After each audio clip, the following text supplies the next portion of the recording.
This, of course, is a rhino rat snake from Vietnam. And oh my gosh, is this a feisty little monkey right here. These guys are just super cool snakes. They're actually born, whoa, they're born gray, and then they turn green when they get older. It's that octogenic color change that we talk about often with snakes like this. And of course, it's green because it stays up in the trees. And this thing actually has this appendage on its nose, hence the name the rhino rat snake. And the appendage almost acts like a grub worm up in a tree. So basically, when this is in a tree, a bird is going to think like this is a leaf, and on the leaf is a grub worm. And the bird's going to land on the leaf, and it's going to try to eat that grub worm. And that's the way these guys actually get a lot of their food, because they'll eat lots of birds in the wild. But they're just a really unusual snake. I mean, would you ever think that you would see a snake with a rhino horn on the end like this? Absolutely amazing. And today I'm definitely going to show you some snakes that I personally think they shouldn't even exist because they're so bizarre. Obviously the rhino rat snake would fall into that category, but this is one that I think is one of the most unusual non-venomous snakes that I've ever worked with in my entire life. These are called Cape file snakes. Now these are from Africa. You can find them in Zimbabwe, Namibia, Natal, so on like that, and they're just such interesting snakes. If you could feel them, it's like nothing else I've ever felt. Some snakes have what they call keeled scales, like rattlesnakes have keeled scales, so they look like they're a little bit raised. Well, the interesting thing about the Cape file snakes is they actually have 2 layers of keeled scales, and then they have something that's called a tubercle on top of it. So when you touch it, it literally feels almost like little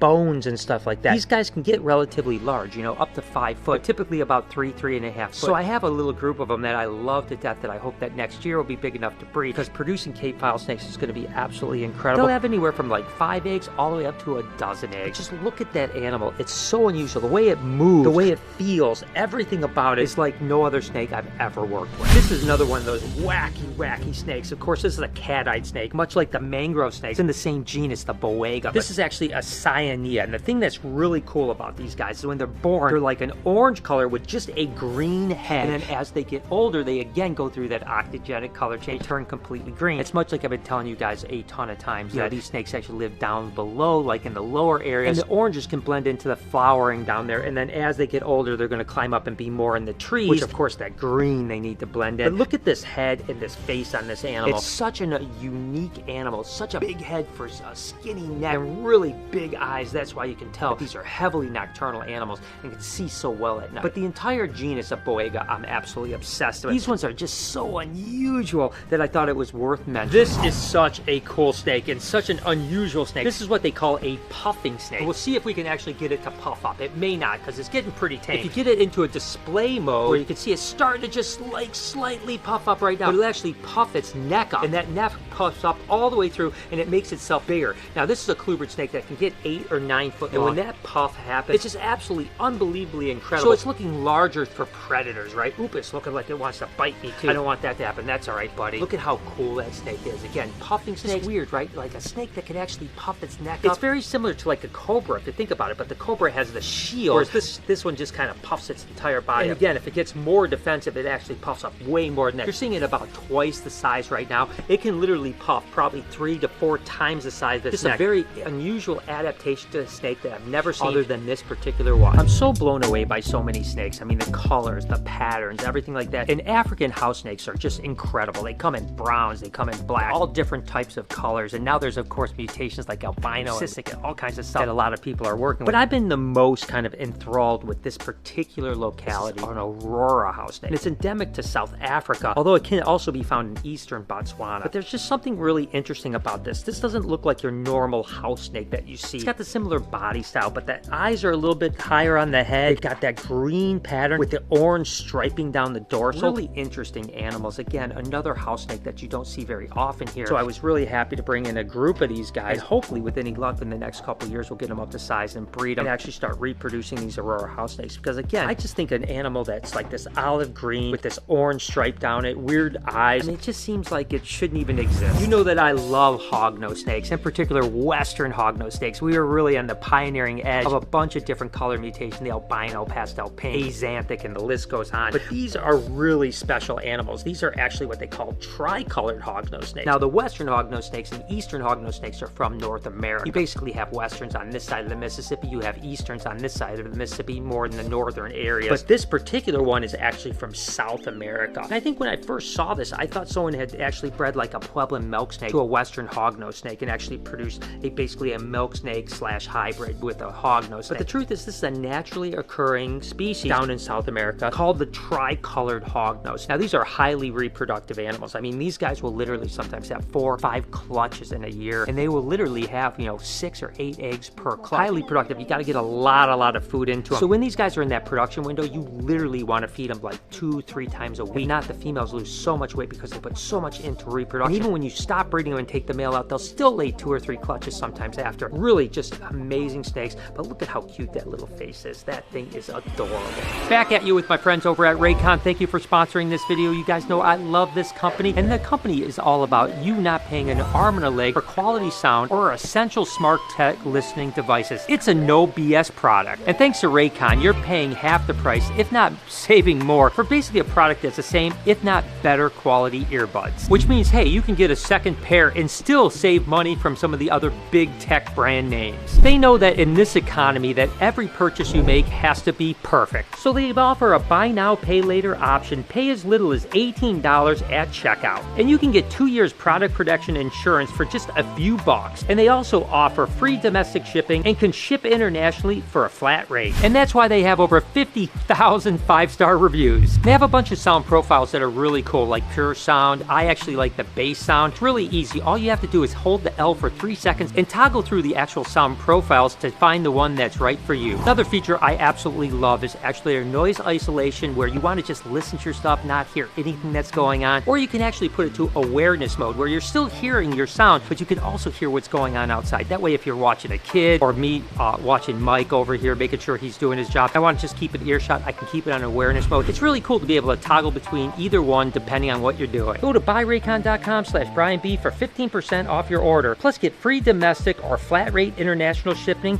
brought to you by Raycon. This is truly a candy cane snake here. I mean, one of the prettiest albino snakes I've ever seen. Now, this is actually a wolf snake, which is in the genus Elidodon, but there's actually a bunch of different species of wolf snake, and some of them actually look like they're venomous. They actually resemble banded crates, and in the wild, oftentimes they're mistaken as venomous. But the fact is as you can see, these guys like to chew on you a little bit, but they're not actually venomous, so I don't have to worry about anything like that. It's just a feeding response, and these guys actually will eat snakes in the wild. And I have been handling snakes today. So of course, it's got a little bit of snake smell on me, and it's like, oh, I better go ahead and eat you, if you know what I mean. So this little cheeky monkey right here is just beautiful, and I love these guys. So hopefully we'll get an opportunity to produce some wolf snakes, because I think they're some of the most incredibly beautiful snakes on the planet. Now, this is interesting. This is kind of the opposite of the tricolored hognose snake. This is actually what they would call a black milk snake. That's right. You go, well, why is it a black milk snake? It's just a black snake. And most milk snakes, of course, are tricolored, which are black, red, and yellow. The interesting thing about the black milk snakes is that they're born just like a Honduran milk snake, banded with red, black, and yellow. And as they get older, they slowly lose that pattern and turn jet black. Now, these guys are higher up in the mountains in the Central American area, and that's one of the reasons why they probably turn black, is because as they get older, they're able to absorb the sun more with that black pigment, as opposed to the red, yellow, and black. As babies, probably not so much. What you have to remember is that during the summertime, that's when babies are born, so there's probably more abundance of heat during that time of the year. But in the winter, when it cools down in the high up mountains, they really need that black color in order to survive. But the black milk snakes, again, are so weird, because you don't see a lot of colubrids that go through that color change, that go from a tricolor to a jet black snake. Just absolutely unbelievable. Talked about the black milk snakes, that is a very rare thing for a colubrid to go from a kind of more colored animal to a jet black animal. Well, this is actually another one. That's another boega. This is actually what they call a gemma cincta, or a salawasi. And basically, as babies, these guys have tons of bands, yellow with a little bit even orangish red bands. And then as they get older, they lose all their color and turn jet black. I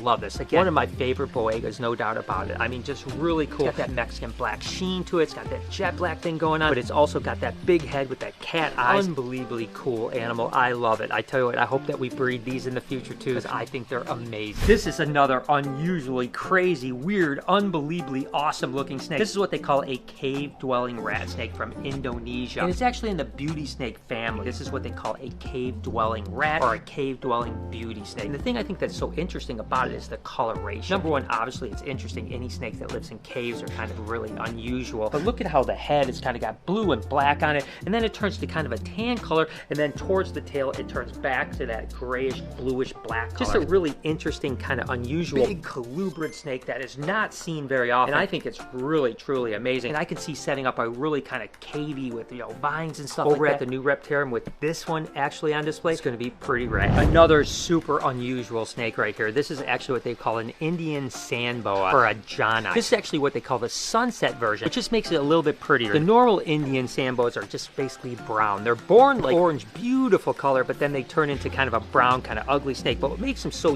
unusual is just their shape. I mean, look at how weird that is. Number one, that's the head over here on the left side, and then this is the tail on the right side. And you can see that the head and the tail look very, very similar, and that's what makes these snakes so unusual, right? Is basically when it comes to a predator, if something comes along this, it's gonna probably think that this is the head, because it's gonna kind of roll into a ball a little bit, talk the actual head in the center, and this is gonna be out like this, and then the predator, of course, is gonna want to attack the head, and it could potentially actually save the animal's life. It's a really cool adaptation and a very unusual snake, and it is the largest of all of the sand boas, getting up over 4 foot long. This is a little bit similar to the Ridley-eye or the cave-dwelling rat snakes, right? Where you have a snake that just like starts one color, turns into another color, starts another color, and just makes it so unusual, right? You know, you just can't believe it's even true. And this is what they would call a Moellendorffi, or a 100-flower rat snake from China. You can see the same type of thing. You've got that kind of red orangish head, then it turns into a green body, and then the tail actually turns orange, kind of reddish again, which makes them just so unusual. I find it interesting, you know, snakes have different things that make them unusual. It could be their pattern, it could be their head shape, it could be the body shape, it could be the fact that their head and their tail look almost exactly the same. There's so many things that are unusual about it, and we're only touching on a handful of animals here and there. I mean, when you talk about thousands of species of snakes, it's amazing the adaptations. Don't even get me started with venomous snakes. Have you ever seen the snake that looks like it has like a scorpion on its tail? I mean, there is so many